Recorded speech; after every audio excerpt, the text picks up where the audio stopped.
పూర్వం క్రోధాసురుడు అనే ఒక అసురుడు ఉండేవాడు. అతని వద్ద అపారమైన శక్తి, వేగం ఉండేవి. కానీ అతను చాలా అహంకారిగా, దురుసుగా మాట్లాడే స్వభావం ఉన్నవాడు. ఒకరోజు ఒక మహర్షిని అవమానించడంతో ఆ మహర్షి అతనికి శాపం ఇచ్చారు. నీ అహంకారానికి శిక్షగా నువ్వు మూషికంగా మారిపోవాలి. అలా క్రౌంచుడు మూషికంగా మారిపోయాడు. మూషికంగా మారిన తర్వాత అతని అహంకారం ఏమాత్రం తగ్గలేదు. అడవిలో పరిగెత్తుతూ అతను పెద్ద పెద్ద వస్తువులను కొరుకుతూ, ఉంచిన వస్తువులను పగలగొడుతూ అందరికీ విసుగు తెప్పించేవాడు. గ్రామాలు, యజ్ఞశాలలు, ఋషుల ఆశ్రమాలు అన్నీ అతని చెడ్డ చేష్టలతో బాధపడసాగాయి. ఒకరోజు అతను గణేశుడి యజ్ఞాన్ని చెడగొట్టడానికి వచ్చాడు.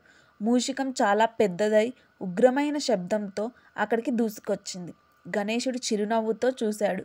మూషికం ఎంత అల్లరి చేసినా గణేశుడు శాంతంగా తన పాశంతో దానిని పట్టేశాడు. మూషికం గణేశుడి శక్తికి భయపడి మోకాళ్ళ మీద పడిపోయి క్షమించమని కోరింది. గణేశుడు దయామయుడు, నువ్వు నా సేవలో ఉండాలి, నీవు నా వాహనమవుతావు అని ఆశీర్వదించాడు. మూషికుడు ఆశ్చర్యపోయి ఆనందంతో నమస్కరించి అంగీకరించాడు.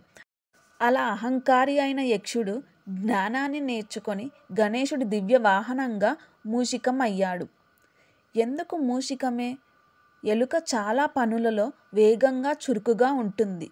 చిన్న నుండి చిన్న రంధ్రాలలోనూ, దారులలోనూ చొరబడగలదు. గణేశుడు అడ్డంకులను తొలగించే దేవుడు.